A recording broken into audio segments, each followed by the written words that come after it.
어느덧 12월이 되어서 이제 한국과는 조금 다르게 텍사스에 가을이 온 것 같은 느낌이 듭니다. 주변을 살펴보면은 이제서야 12월이 되어서야 땡스기빙이 지나고 나서야 이제 노란 물이 들기 시작하고 또 빨간 물이 들기 시작하고 이제 가을을 만끽하고 낙엽이 떨어지고 있는 것 같습니다. 몇 월인지가 중요한 것이 아니고 이 계절이 변해가고 있다는 것이 굉장히 저희들에게 중요한 사실이죠. 사실 우리들의 삶을 놓고 봤을 때 1년을 놓고 보아도 해가 이제 다시 시작되는 1월이 되고 이제 겨울이 되고 다시 봄이 되고 또 여름이 지나고 가을이 되어서 또 겨울이 되는 이 1년의 반복들이 또 매년 다가오는데 매년 설레이고 매년 또 다르게 느껴지는 것 같습니다.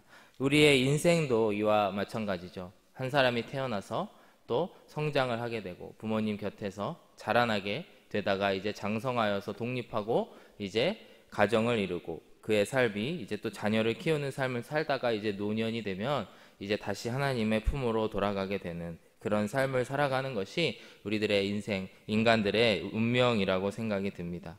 오늘의 본문인 전도서의 말씀은 이제 이스라엘의 왕이었던 이제 솔로몬이 지은 그 지혜의 말씀들입니다.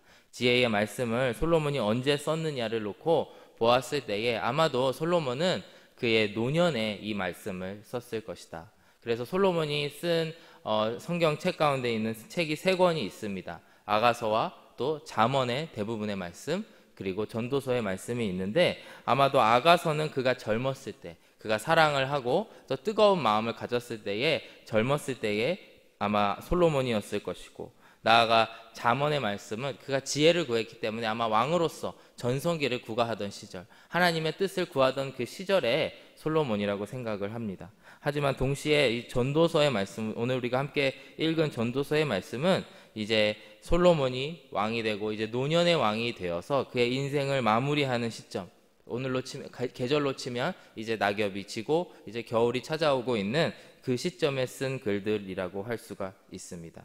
오늘의 본문의 말씀 12절의 말씀을 보시면은 이렇게 말씀합니다. 나 전도자는 이것은 이제 솔로몬을 지칭하는 거죠. 나 전도자는 예루살렘에서 이스라엘의 왕이 되었다. 이렇게 말씀을 하고 있습니다. 솔로몬이 스스로가 왕임을 밝히는 이유가 무엇일까요?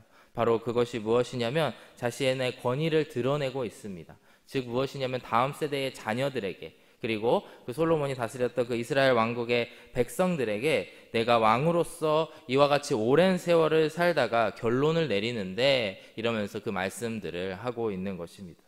오늘 우리가 이 솔로몬을 이 세상과 비교를 하였을 때에 모든 것에서 우위에 있다라는 것을 우리는 생각할 수가 있습니다. 오늘 이 땅이 아무리 부강하고 부유하고 넉넉한 그 사회를 살아가고 있다고는 하지만 우리들 한 사람 한 사람을 비교했을 때 사실 솔로몬의 부유함과는 전혀 비교할 수 없는 그런 부유함이었다라고 우리는 성경을 통해서 알 수가 있습니다. 그런 가운데 우리에게 주는 이 솔로몬의 말씀 또 하나님께서 부어주신 그 하나님의 말씀을 묵상함으로써 오늘 또 이 우리의 인생의 계절을 한번 돌아보시는 저와 여러분들이 되시기를 간절히 바랍니다.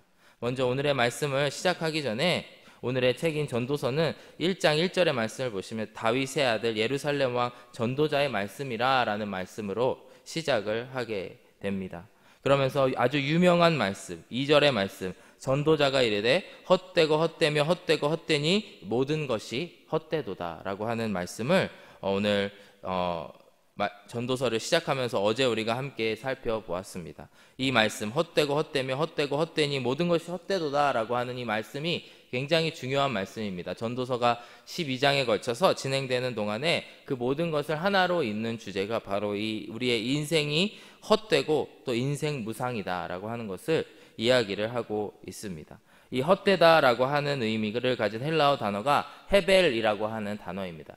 헤벨이라고 하는 단어인데 이 단어는 바로 숨, 증기 등을 이야기하고 있는 그것을 나타내는 단어라고 할 수가 있습니다. 즉 무엇이냐면 우리들의 인생은 마치 숨 같다.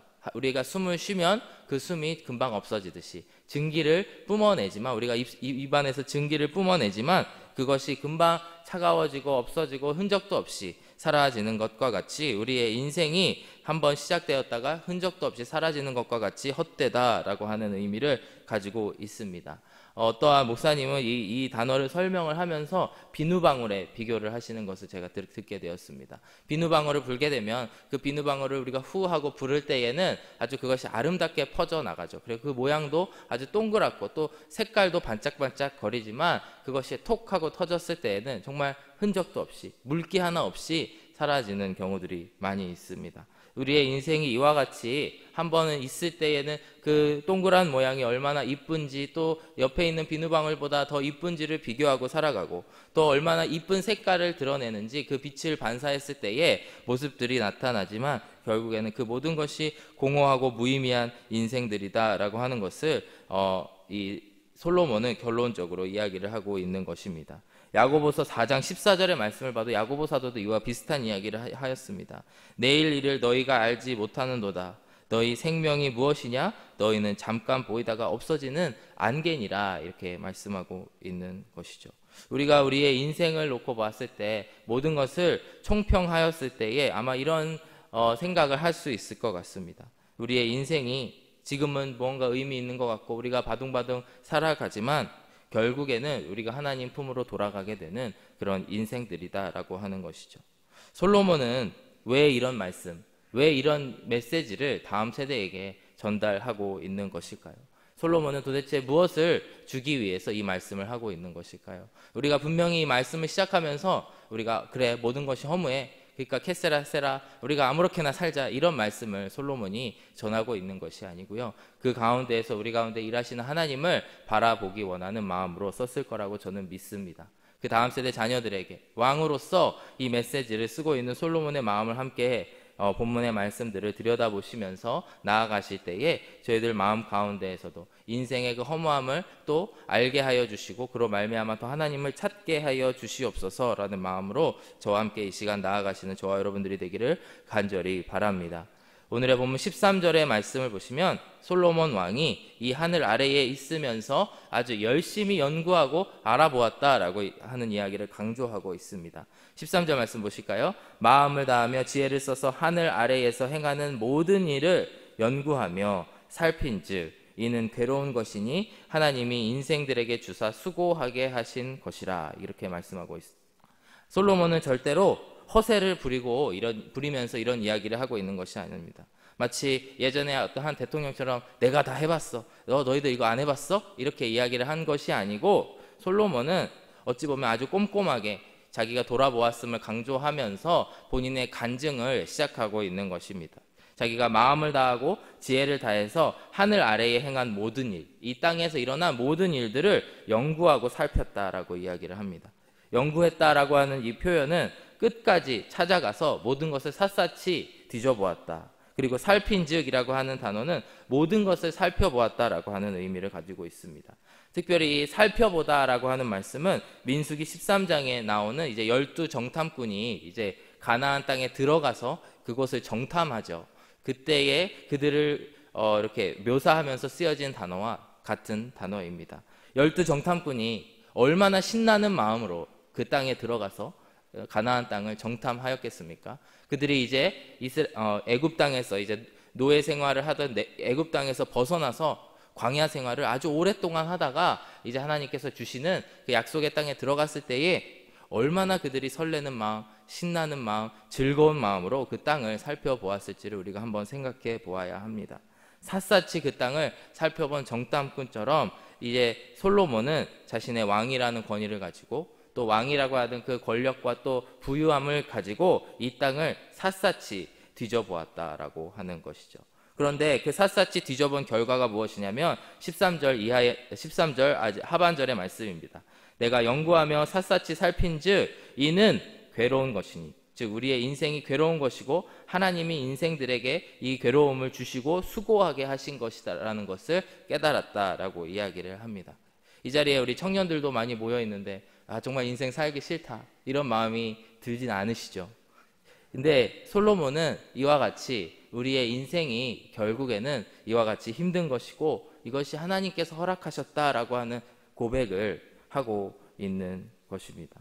솔로몬의 인생을 살펴보면 그의 인생은 정말 금수저에서 시작을 해서 아주 힘든 인생을 살아왔던 사람으로 저는 이해를 하고 있습니다. 그는 다윗의 아들로 태어나서 이제 이스라엘의 그 왕이 되죠. 아주 힘든 그 형들이 있었기 때문에 아주 힘든 과정을 통해서 그가 왕의 자리에 서게 됩니다. 그가 처음에는 하나님의 지혜를 구하는 왕, 부강한 왕, 능력이 넘치는 왕, 지혜의 왕으로 이름을 떨치게 되고 이스라엘 왕국이 너무나 완벽한 모습으로 하나님께서 통치하시는 나라가 되게 됩니다. 그의 위대한 업적 중에 하나가 바로 하나님의 성전을 짓는 일이죠. 하나님의 성전을 지었는데 나중에 우리가 에스라를 묵상하면서도 보았지만 그 성전이 무너지고 다시 지으려고 했지만 도저히 솔로몬의 시대, 솔로몬 성전과 같이는 짓지 못하였다. 그 부유함과 그 풍족함과 그 화려함을 따라갈 수 없었다라고 하는 것이죠. 그가 그러한 솔로몬 성전을 지으면서 하나님께 영광을 올려드리는 그런 인생을 살았습니다. 그런데 그가 부강하면 부강할수록 점점 하나님을 멀리하게 되고 또 하나님께서 절대로 금하신 이방과의 통혼, 이방 국가와의 통혼도 하게 되고 여러 가지 정략 결혼들도 하게 되어서 성경에서는 그의 첩이 부인이 1000명이다라고 이야기를 합니다. 이 세상에서 이 땅의 가장 부유한 사람과 비교를 하려고 해도 사실 비교가 불가능한 그의 부유함과 엄청난 그 권력이 있었음을 우리가 알 수가 있습니다.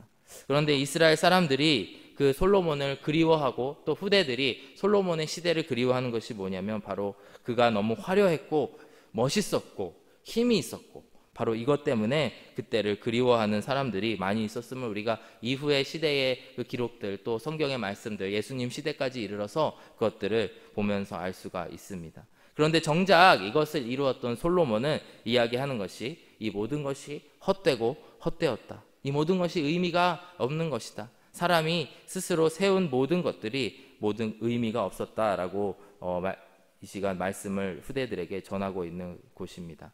14절의 말씀을 보시더라도 내가 해 아래에서 행하는 모든 일을 보았노라. 보라 모두 다 헛되어 바람을 잡으려는 것이로다.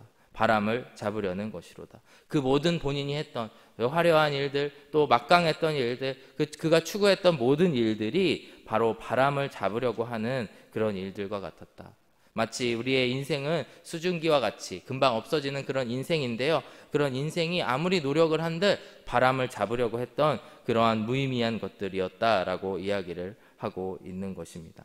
역사에 남을 만한 지혜의 왕으로 그가 자리매김하고 강력한 통치권을 갖고 있었던 왕임에도 불구하고 인생의 마지막 부분에서 지난 날을 돌아보았을 때에는 해 아래의 모든 것이 헛되다라는 결론을 내리고 있습니다.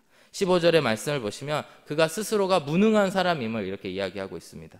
구부러진 것도 곧게 할 수 없고 모자란 것도 셀 수 없도다. 즉 무엇이냐면 하나님 없이는 그가 살아가는 것이 구부러진 것도 펼 수 없는 그런 연약한 사람 또 모자란 것이 셀 수 없이 많을 만큼 그런 사람임을 스스로 고백을 하고 있습니다. 사실 우리가 놓고 봤을 때 요즘으로 치면 아주 부유한 사람들이 대기업의 총수라든지 주변에 있는 그 권력이 많은 그런 정치인들이라고 생각을 합니다. 그런 사람들을 놓고 봤을 때 이야 돈이 저렇게 많은데도 왜 저 사람은 저렇게 불행한 모습을 가지고 있을까? 예를 들어서 꽤 오래전의 일인데요. 현대가의 어떤 그 재벌이 이제 고층 빌딩에서 뛰어내려서 스스로의 목숨을 끊은 적이 있습니다. 그때 사회가 발칵 뒤집어졌는데 그 이유가 뭐냐면 저 사람이 부족한 게 뭐가 있어서 저렇게 극단적인 선택을 했을까라는 얘기들이 많이 회자가 되었습니다. 근데 그보다도 더 부유했던 그보다도 더 강력했던 솔로몬조차도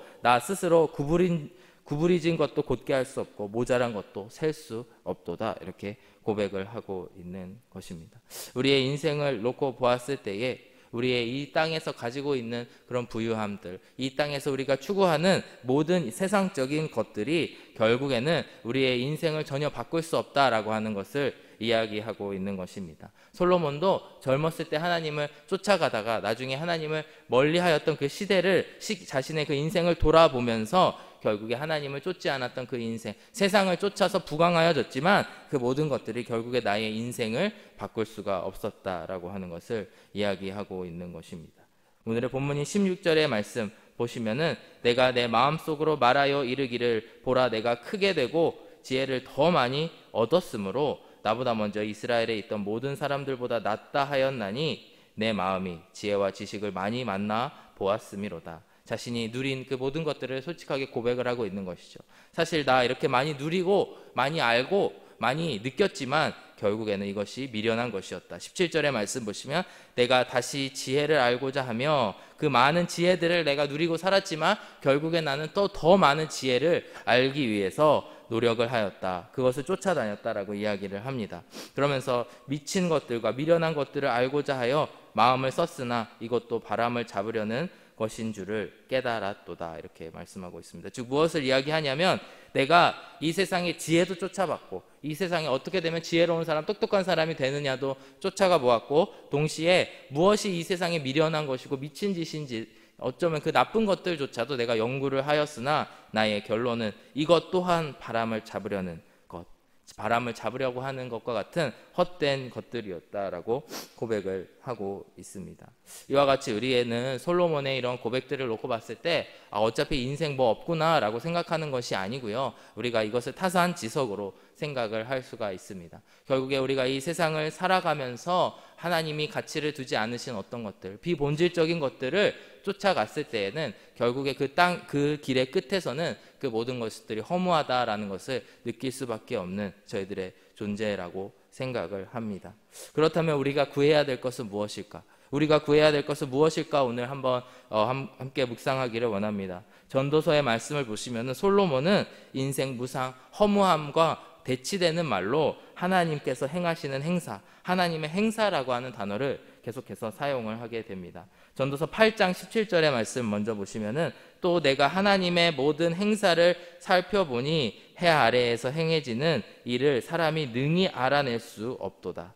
사람이 아무리 애써 알아보려고 할지라도 능히 알지 못하나니 비록 지혜자가 아노라 할지라도 능히 알아내지 못하리로다. 이렇게 우리가 쫓아가는 인생의 그런 어떤 세상적인 가치들과 대비되는 것으로 하나님이 하시는 모든 행사가 있다라고 하는 것입니다. 전도서 7장 13절의 말씀을 보시면은 하나님께서 행하시는 일을 보라. 하나님께서 굽게 하신 것을 능히 곧게 하겠느냐. 이렇게 말씀하고 있습니다. 결국에 솔로몬이 이야기하고자 하는 것은 무엇이냐면 나의 힘으로 굽어진 것을 곧게 하려고 해도 할 수가 없었지만 그것을 능히 하실 수 있는 분은 하나님 한 분이시다라고 하는 것입니다. 전도서 8장 17절 우리가 전에 본 말씀을 뒷부분을 보시게 되면은 우리가 애써 알아보려고 해도 능히 알지 못하고 비록 지혜자가 아노라 하도 능히 알지 못한다라고 이야기하고 있습니다. 이것을 통해서 우리가 알 수 있는 것이 무엇이냐면 우리는 이 세상의 원리들, 이 세상의 것들도 모두 알지 못하지만 동시에 하나님께서 하시는 일들도 다 알 수 없다. 결론은 무엇이냐면 우리는 다 알 수가 없다. 이런 결론에 이를 수밖에 없습니다. 이 말씀을 묵상하다가 생각이 난 찬양이 있는데 하나님의 은혜로라고 하는 찬양을 여러분 다들 잘 아실 거라고 생각합니다. 이 가사를 제가 묵상하다 보니까 이게 계속해서 1절, 2절, 3절, 4절에 반복되는 말씀이 무엇이냐면 난 알 수 없도다. 이 말씀이 계속 반복이 됩니다. 하나님의 은혜로 이 쓸데없는 자 왜 구속하여 주셨는지 난 알 수가 없도다. 하나님께서 왜 나를 구원하여 주시는지도 나는 알 수 없도다. 이렇게 얘기합니다. 2절의 말씀을 보시면 왜 내게 굳센 믿음 주시고 또 복음을 주셔서 내 마음이 편한지, 나를 구속하여 주셔서 왜 내 마음이 편한지 난 알 수가 없도다. 3절 왜 내게 성령 주셔서 내 마음을 감동해 주 예수 믿게 하는지 난 알 수 없도다. 4절의 말씀 보시면 또 주님 언제 강림하실지 혹 밤에 혹 낮에 또 주님 만날 그것도 난 알 수 없도다. 난 알 수 없도다. 이것을 계속해서 반복을 하고 있습니다. 하나님께서 왜 우리를 구속하여 주셨는지, 왜 나를 불러주셨는지 너무 감사한데 알 수 없도다. 왜 내게 굳센 믿음 주시고 그리하여서 내 마음이 항상 편안한지, 구원의 그런 열매로 나에게 평안을 주셨는지 난 알 수가 없도다. 또 마지막 때에 하나님 언제 오실지 또 어느 곳으로 나를 인도하실지 나는 알 수 없도다. 이렇게 고백을 하고 있는 것이죠. 사실 세상적으로 봤을 때 이 찬양이 얼마나 무의미해 보일까, 얼마나 무력해 보일까 한번 생각해 보았습니다. 세상의 그 원리가 뭐냐면 너는 더 알아야 된다. 너는 모든 지식을 알아야 되고 모든 이 세상의 이치를 깨달아야 된다라고 이야기를 합니다. 그리고 모른다라고 하는 고백이 얼마나 무능한 것을 의미하고 있습니까? 그런데 오히려 하나님을 아는 사람들, 하나님의 아는 사람들이 오늘 솔로몬과 함께 고백하는 것은 무엇이냐면 나는 하나님이 행하신 그 모든 일들을 다 알 수가 없도다, 이렇게 고백을 하고 있습니다. 하나님의 은혜로의 후렴은 이렇게 고백을 하고 있습니다. 그러나 내가 믿고 또 의지함은 내 모든 형편 잘 아는 주님 늘 돌보아 주실 것을 나는 확실히 아네.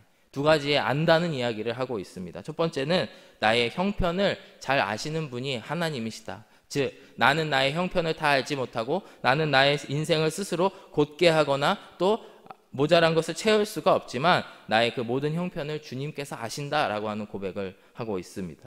두 번째로 늘 돌보아 주실 것, 주님께서 나를 늘 돌보아 주실 것을 나는 확실히 안다라고 이 찬양의 가사는 고백을 하고 있습니다. 사랑하는 여러분, 이 시간 우리들 인생에게 한번 권면해 보았으면 좋겠습니다. 여러분들이 인생을 살아가시면서 쫓아가시는 그 가치가 무엇인가요? 어차피 우리는 이 세상을 쫓아가든 하나님을 쫓아가든 그 모든 것을 알 수는 없습니다. 그런데 우리의 인생 끝에서 어떠한 삶의 평가를 내리고 싶으십니까? 나는 평생 이 세상을 쫓아다녔고 내가 평생 돈을 쫓아다녔는데 어떻게 돈을 버는지도 모르겠고 어떻게 해야지 잘 사는 건지도 모르겠다라고 고백을 하시겠습니까? 아니면 나는 하나님을 평생 쫓아다녔다. 근데 나는 하나님의 그 깊으신 뜻을 다 알 수 없다. 하나님의 깊으신 은혜를 다 알 수 없지만 오늘 찬양의 가사처럼 주님께서 날 늘 돌보아 주셨다라는 것을 나는 이제 안다라고 고백하시겠습니까?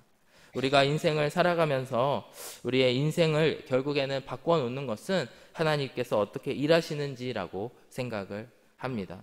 우리가 각자 타고나는 것들이 있죠. 어떨 때는 우리 달란트라고도 하고 어떨 때는 우리가 은사라고도 하고 하나님께서 주신 그 타고난 것들이 있습니다. 때로는 저도 저 스스로를 그리고 혹은 우리 가족들이나 주변 사람들을 놓고 봤을 때 하나님께서 어찌 보면은 어떻게 쓰시려고 정해놓으신 게 아닐까 하는 생각이 들게 됩니다. 요즘 월드컵 시즌이지 않습니까? 월드컵 시즌이라서 우리 형제님들 모였을 때 축구 얘기들을 많이 하게 되는데 형제님들이 저를 포함해서 월드컵 시즌이 되면은 맞는 주사 같은 게 있습니다. 모두가 다 선수병, 감독병이 되어서 너 그거밖에 못하냐? 거기서 그걸 넣었어야지, 이런 얘기들을 많이 합니다. 근데 결국에는 그 자리에 섰을 때 그 골을 넣을 수 있는 그런 능력이 저나 저희 형제님들에게 아무것도 없죠. 월드컵 자리에 섰을 때에.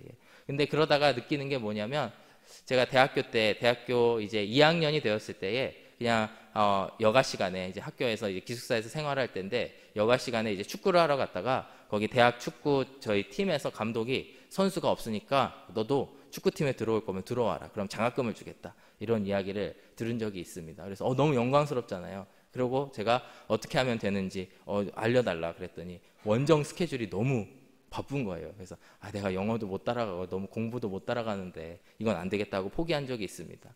그때를 생각하면서 내가 선수가 될 수 있을까? 이런 상상을 한번 해봤는데 제가 2년 전쯤에 축구를 하다가 느꼈습니다. 나는 운동선수를 할 몸을 타고나지 않았구나.